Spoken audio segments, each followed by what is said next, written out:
The hallway reeked of antiseptic, and the distant cries of newborns echoed off the sterile walls. My son's small hand rested in mine as we stepped into the maternity ward.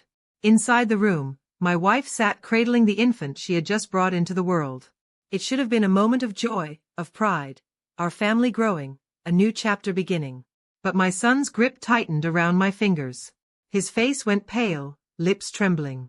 "Dad," he whispered, voice barely more than air. "We need to leave. Now." I froze mid-step. "What? We just got here." His wide, terrified eyes flicked toward the crib, then back at me. "Please, trust me." There was no childish panic in his tone. It was steady, certain, like he knew something I didn't. Against all reason, I obeyed. Maybe it was because my gut heard the truth my mind couldn't name yet. We left without a word. My wife called after us, but I didn't turn back. She said my name once, then stopped. That night, sleep never came. My son offered no explanation, just repeated the same chilling words before closing his eyes. "That's not our baby." The phrase burrowed into my skull. "Not our baby." I tried rationalizing it.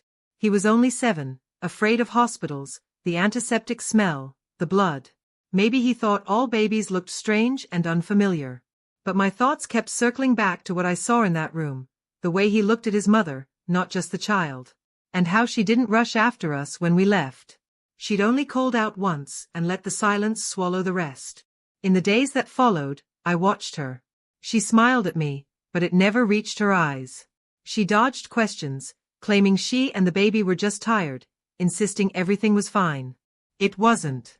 When I finally held the child, something inside me recoiled. The eyes weren't mine.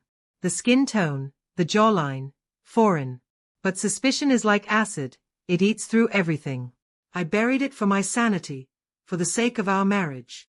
Until one night, my son came to me again. His voice was calm. Too calm. "She lied to you, Dad. About everything." And that's when I split in two. The man she saw, smiling, supportive, pretending everything was fine. And the man in the shadows, quiet, patient, observing. Every time her phone buzzed, I memorized the name. Every time she left the room, I tracked the minutes. When she slept, I checked.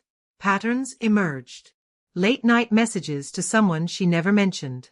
A contact saved under a woman's name, but the conversations were anything but feminine. I ordered a DNA kit online. Discreet delivery. No questions. I swabbed the baby's cheek when she wasn't looking. My own. My son's. Then I waited. Waiting was torture, but it also clarified me. I became detached, mechanical. My son noticed but said nothing, watching me with the quiet understanding of someone who already knew how it would end. When the email arrived, my hands were steady. I opened it like a surgeon making the first cut. And just like that, the truth sliced me open. 0%. Not my blood. Not my child. Inside me, there was no scream, just a heavy, endless silence. The next morning, I brewed coffee. She sat at the table, hair tied back, the baby in her arms. She looked delicate, motherly, almost innocent. I slid the envelope across the table. DNA results inside. Her smile faltered. She didn't even open it, she already knew. Her fingers trembled on the paper. You tested?" she stammered. I didn't answer. Her breathing quickened, tears welled. She reached toward me. I can explain." I stood still, cold, detached, watching her unravel. She tore open the envelope anyway, reading what I'd already burned into my mind. Her face collapsed under the weight of truth. "It was a mistake," she sobbed. "Just one night. He meant nothing." Her voice cracked. Mine didn't. I leaned closer, my words deliberate and low. "Do you know what saved me?" Her red-rimmed eyes blinked in confusion. "What?" "Our son." Her eyes widened. She understood. He had seen the truth I refused to. Children notice what adults bury. "You'll tell him it's his brother, won't you?" she pleaded. "Please, don't destroy this. Don't ruin everything." I almost laughed at her audacity. "No," I said flatly. "He already knows. And he'll never carry your lie." Her sobs turned frantic. "Please, Don't do this. Don't take them from me. I set my cup down gently.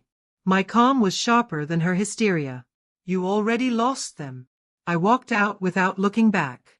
Driving away, my son sat in the back seat, staring out the window.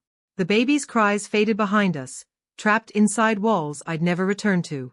After a long silence, he spoke softly. Are we free now? I caught his gaze in the rearview mirror. Yes. And in that moment, I realized, I felt nothing for her anymore. No anger. No sorrow. Just emptiness where she once lived. Betrayal doesn't shatter you. It hollows you out until there's nothing left to wound.